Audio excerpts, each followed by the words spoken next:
rioting today, since there is no cause that we can give to justify this commotion. When he had said this, he dismissed the assembly. Chapter 20. Paul goes to Macedonia and Greece. After the uproar had ceased, Paul sent for the disciples, and after encouraging them and saying farewell, he left for Macedonia. We'll conclude our reading at this point. The book of Acts, chapter 20, verse 1. You've been listening to a serialized reading of the Bible, the New Revised Standard Version, with episodes presented every morning at 8:15 on the Niagara Frontier Radio Reading Service.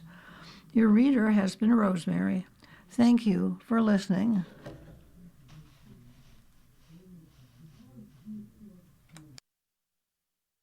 The following program is intended for listeners who are blind, have low vision, or have another print disability, which makes reading, holding a book, or turning a page difficult or impossible. The content is copyrighted by the respective publishers. For more information, please visit us on the web at nfradioreading.org. Good morning. This is Rosemary, and for the next half hour, I'll be reading from the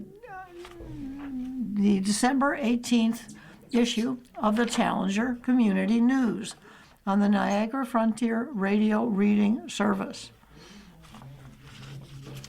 And we will have One People, One Purpose, theme of Rock Kwanzaa, a profile of the creator of Kwanzaa, and $10 million awarded to East Side projects.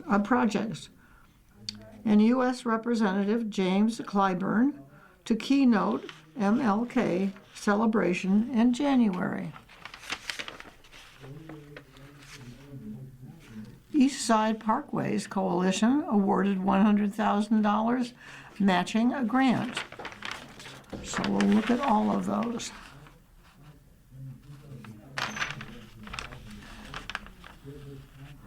One People, One Purpose is the theme of the Rochester Kwanzaa celebration.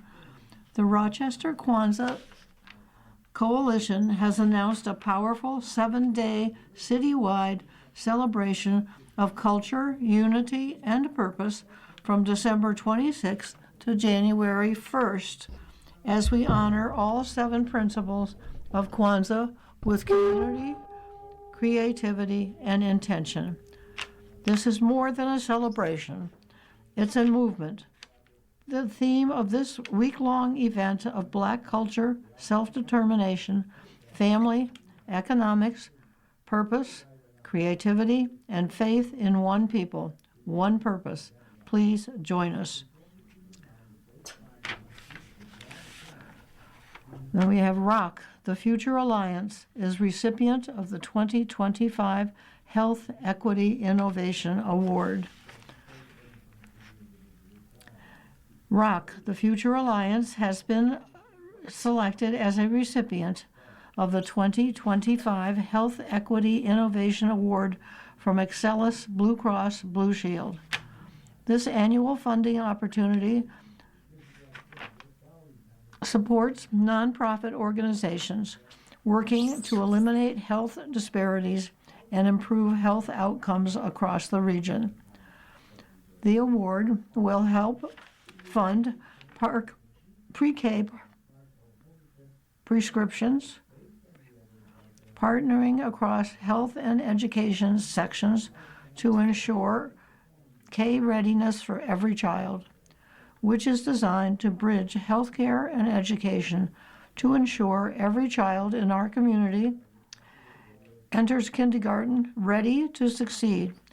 Pre-K prescriptions will help transform how Rochester connects families to critical early childhood services, ensuring readiness is not left to chance, but written into every child's prescription for a healthy future.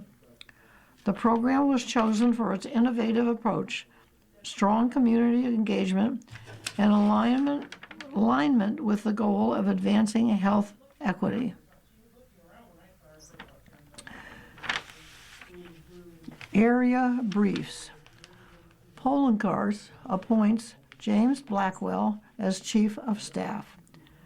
Erie County Executive Mark C. Poloncarz has named James Blackwell as his next Chief of Staff,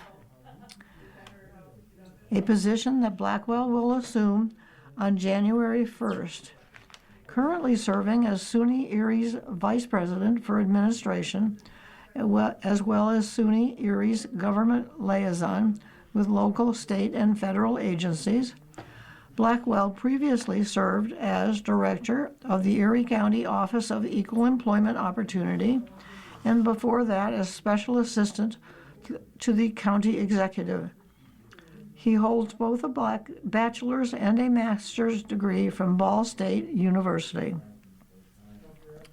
As Director of Equal Employment Opportunity for Erie County from 2020 to 2024, Blackwell led the county in conducting its first ever disparity study to ensure that the Minority Women Business Enterprise MWBE program is compliant with federal standards.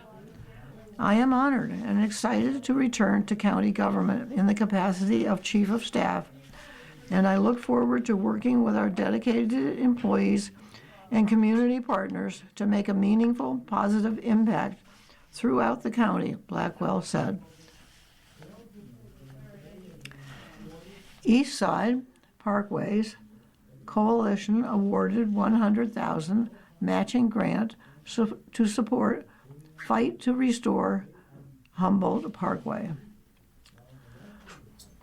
The Baird Foundation has announced the award of $100,000 matching grant to the East Side Parkways Coalition, ESPC, to further their efforts to secure the complete removal of the 33 and the 198, and the full restoration of the original and historic Olmsted-designed Humboldt Parkway, the first citywide park and parkway system in the United States, instead of the New York State Department of Transportation's ill-conceived and inadequate tunnel and decking proposal. Humboldt Parkway was once the crown jewel in Buffalo's network of Olmsted-designed parks and parkways. We have a once-in-a-lifetime opportunity to make it so again, commented Catherine Schweitzer, Executive Director of the Baird Foundation. But we won't get there by replacing a portion of it with a tunnel. The East Side Parkways Coalition has fought to ensure the best outcome for the community, and we are proud to stand with them and to provide this financial support at this critical juncture. The contribution is made in acknowledgement of the ESPC's tireless advocacy that has resulted in 3 major recognitions over the past year: the designation of the restoration as the #1 priority on the Partnership for the Public Good 2025 Community Agenda, the inclusion on the Preservation League of New York State's 7 to Save list, and the National Olmsted Network's President's Award. As a matching grant, the Foundation's funds are intended to inspire additional support from individual and corporate donors, foundations, and other sources, and will be utilized for advocacy efforts, marketing, informational meetings, and community events, legal fees, and other such expenses necessary to succeed.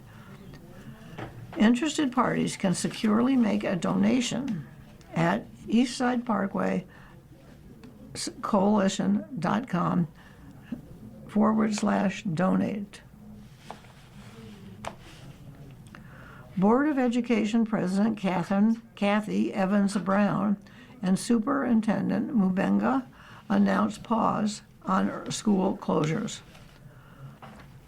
Board of Education President Dr. Kathy Evans Brown and Superintendent Pascal Mubenga released a press statement this week announcing they decided to pause any action on school closures until the new Board of Education is in place in January.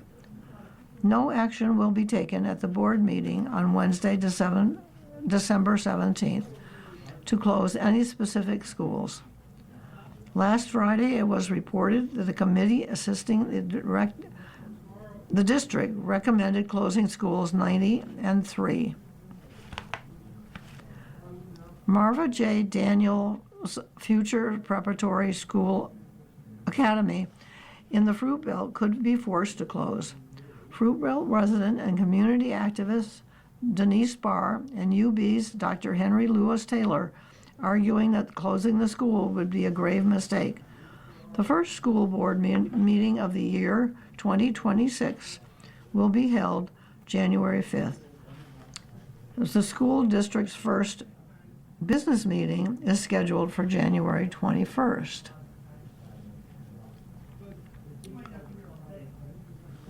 And then an update. Council okays homestead plan to sell vacant city-owned lots for $1,000. It was announced last month that the Common Council approved the 2025 homestead plan to sell vacant city-owned lots in residential zones at a flat rate of a minimum of $1,000 to neighboring homeowners, developers, and nonprofits. However, potential owners must submit their plans for the land for one of the following reasons: to homestead vacant lots, to develop infill housing, to augment their side yards, to develop a community asset, such as a community garden or urban farm.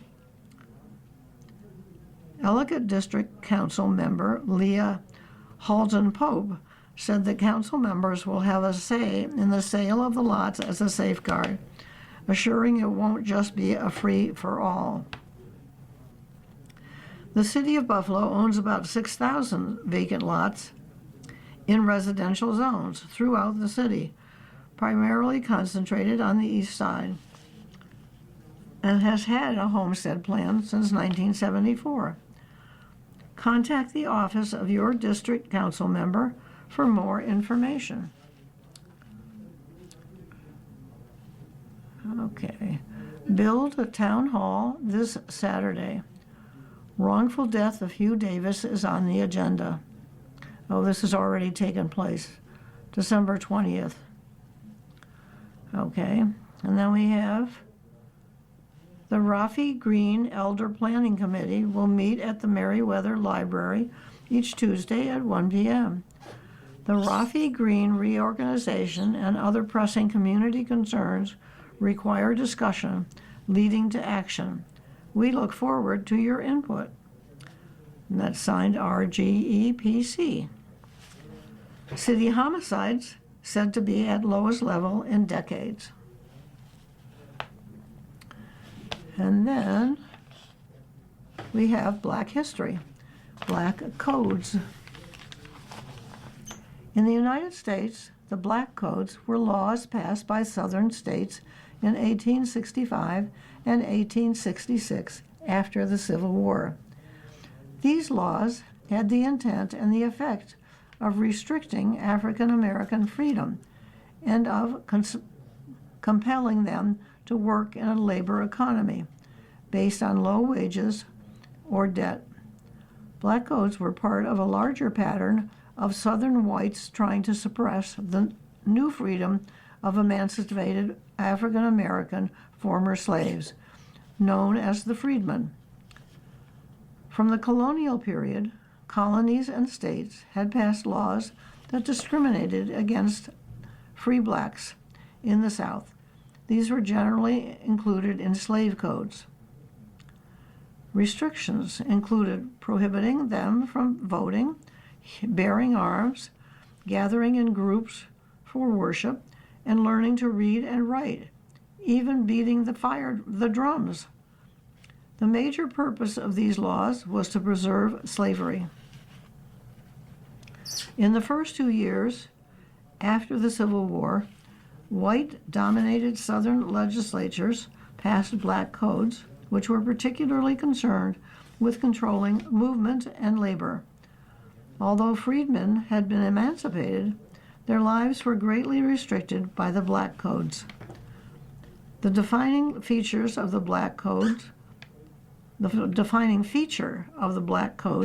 was a broad vagrancy law, which allowed local authorities to arrest freed people for minor infractions and commit them to involuntary labor. This period was the start of the convict lease system, also described as slavery by another name.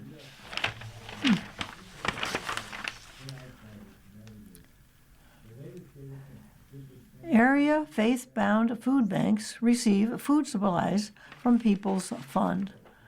To support a few of many worthy efforts to help our neighbors in need of nutritional sustenance, the People's Fund recently supported several area food banks with an infusion of hundreds of pounds of fresh meat, produce, and non-perishable food items. Distribution efforts were led by the African Heritage Food Co-op, with workers sorting and aggregating food supplies at the Jefferson Utica Plaza before making deliveries to institutions including the following churches: Calvary Baptist Church, Edison Street Community Church, Greater Works Christian Fellowship, Second Baptist Church, St. Luke's Mission of Mercy, Upper Room Church, and Urban Christian Ministries. You are listening to a reading of articles and features from the Challenger on the Niagara Frontier Radio Reading Service.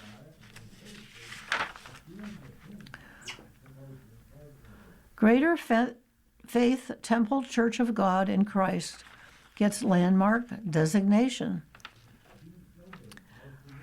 Greater Faith Temple Church of God in Christ has been approved by the Common Council for a landmark designation for the church building at 480 Hickory Street.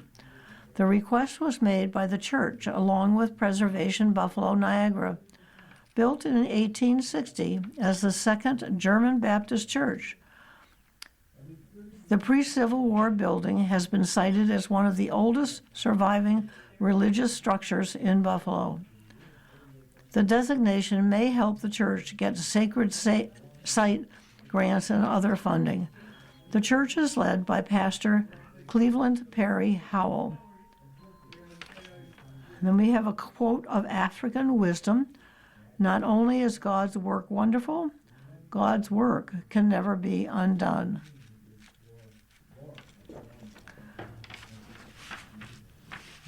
Dr. Martin Luther King Jr. Day of Service officially launched. On Monday, the 26th MLK Day of Service Committee officially launched the volunteer portal to encourage all of Western New York to sign up and become volunteers at churches and nonprofit organizations on the east side of Buffalo during the National Martin Luther King Jr. holiday happening February 19th, 2026. Monarch of Infinite Possibilities funded the local MLK Junior Day of Service as a citywide volunteer effort to honor King's legacy through collective action. MLK Day started with 20 volunteers during an outdoor cleanup in January 2021 and has grown to 300 volunteers participating in 22 project sites in January 2025. Faustinia L. Morrow, founder and principal of the Monarch of Infinite Possibilities, and her MLK Day of Service Committee, are expecting this to be the largest year of volunteers participating in environmentally friendly and community-centered service projects on the east side of Buffalo at churches, nonprofits, and community organizations. Dr. Martin Luther King once said, "Everybody can be great because anybody can serve." Service to the community is one of the best gifts we can offer to our most vulnerable communities that have been historically disenfranchised.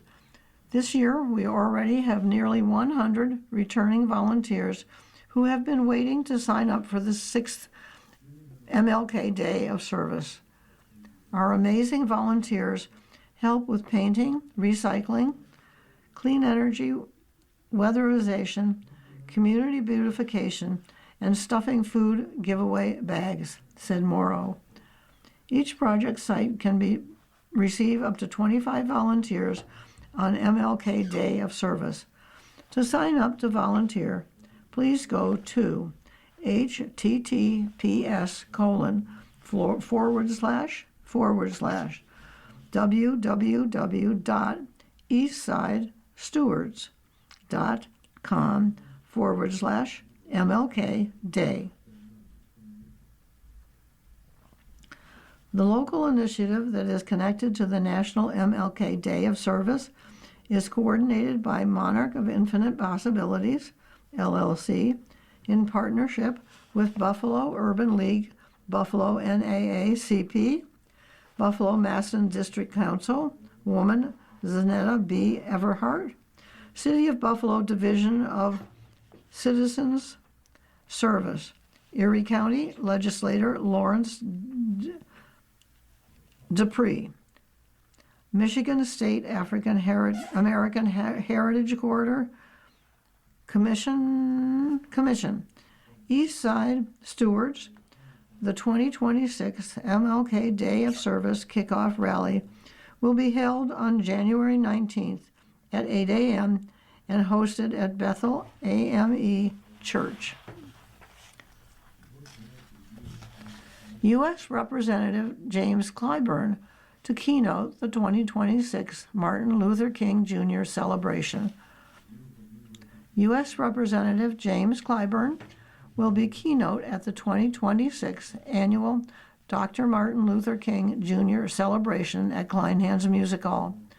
The theme of the event is Love, Justice, Unity, Peace Prevails.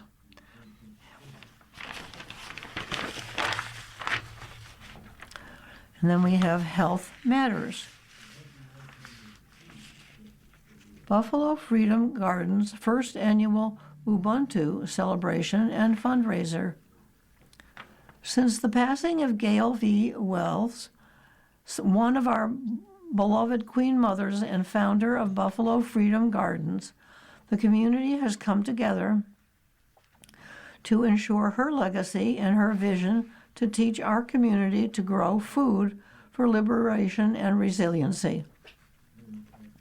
On Thursday, December 18th, at the Roswell Park Community Outreach Center on Michigan Street, from 4:30 to 6:30, Buffalo Freedom Gardens will hold its first annual Ubuntu celebration and fundraiser. So this has already taken place. So perhaps next year. And then we have winter weather health tips. Winter season is synonymous with cold and flu viruses. Incorporate immune-boosting foods into your diet that are rich in vitamin C, such as citrus fruits, strawberries, bell peppers. Additionally, consider adding garlic, ginger, and turmeric to your meals, as they possess natural antiviral and antibacterial properties. Fresh celery juice, golden seal, elderberry syrup. I'm sorry, that's where the article ends. So we'll go on. Do you know which foods are extra good for your liver? Well, now you do. Being one of the most important organs in your body, your liver is responsible for so many things that are vital to life, especially processing nutrients from food, removing toxins like alcohol and medication that build up in the body that can adversely cause harm. According to Ochsner's health team of hematologists, Here are some foods and drinks to help you maintain good liver health. Beets and beetroot juice is excellent for your liver and protects it from oxidative damage, inflammation, and increases its natural detoxification enzymes. Grapefruit juice contains powerful antioxidants known to help reduce hepatic fibrosis, especially if you are on medicine. Avoid grapefruit.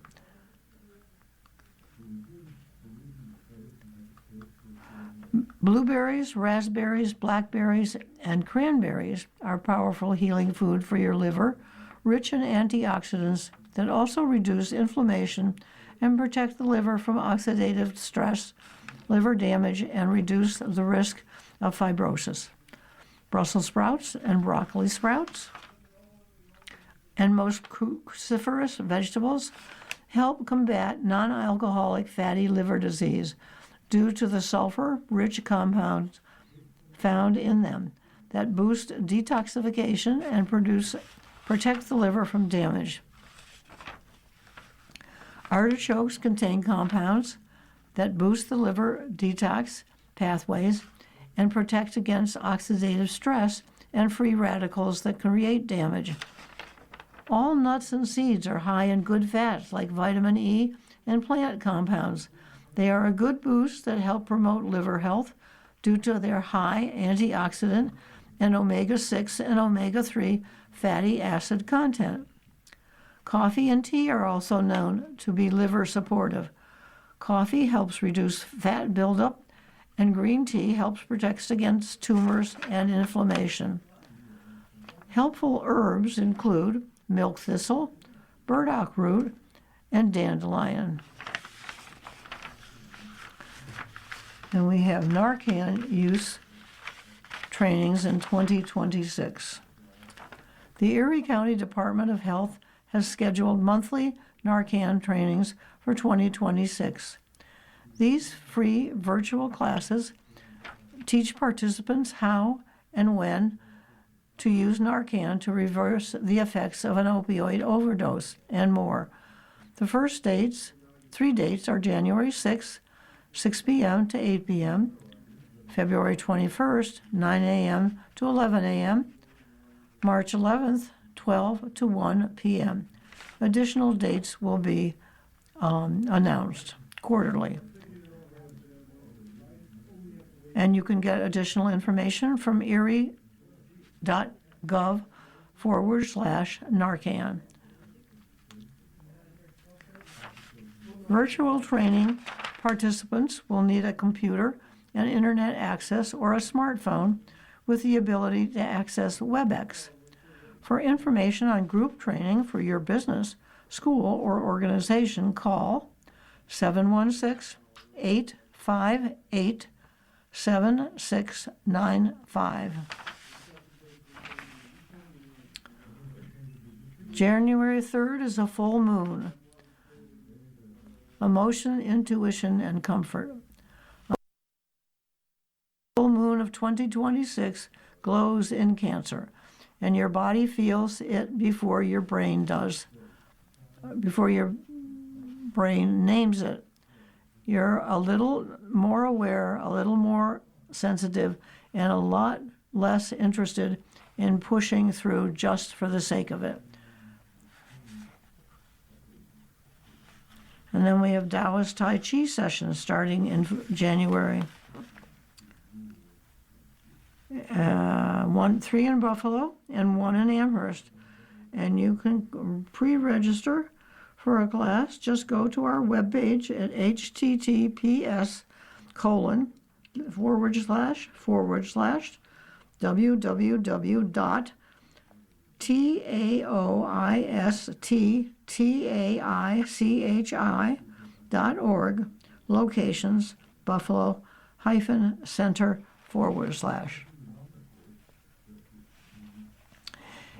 And Legislator Dupree launches holiday donation drive to help a local family rebuild after devastating fire.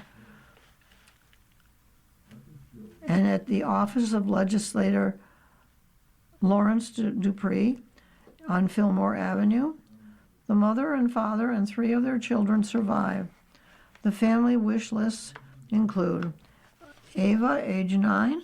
She loves dressing up like a princess, very girly, and loves to feel fancy. Clothing. Girls size 9 and 10 to 10, and shoes 2 or 2.5. Rose, age 4, loves playing with dolls and racing cars with her brothers. Clothing and shoes. And Noah, age 6, loves Sonic Legos, dinosaurs, and race cars. Clothing, boys size 6 to 7.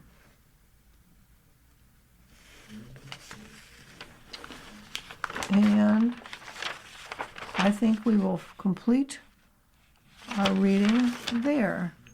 You've been listening to a reading of articles and features from The following program is intended for listeners who are blind, have low vision, or have another print disability which makes reading, holding a book, or turning a page difficult or impossible. The content is copyrighted by the respective publishers. For more information, please visit us on the web at nfradioreading.org. Hello, this is Diane Kasmerick, and for the next hour, I'll be reading from several recent issues of the Batavia Daily News on the Niagara Frontier Radio Reading Service. This is the December 20th issue that we'll begin with. Murray Fire Captain is sex offender. A Murray Joint Fire District captain who was recently re-elected to his position is the subject of a New York State predator alert on Facebook this week. The alert about Jeffrey Elsenheimer Jr. was posted Wednesday. He was re-elected December 4th. New York State Predator Alert is a private Facebook